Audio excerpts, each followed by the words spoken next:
তীব্র এই গরমে বাংলাদেশের পরিস্থিতি অনেক খারাপ।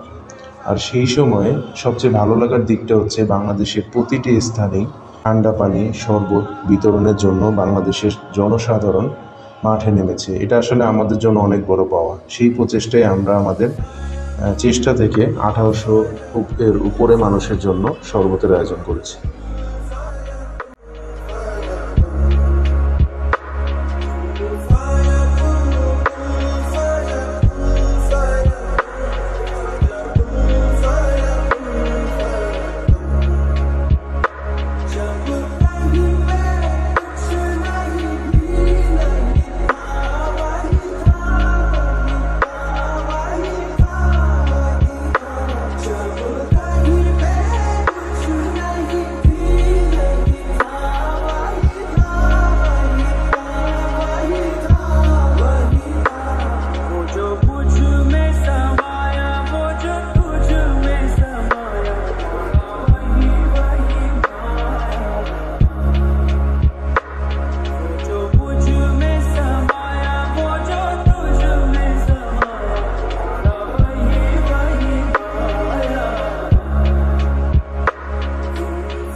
सवेरा मेरे तन बरसे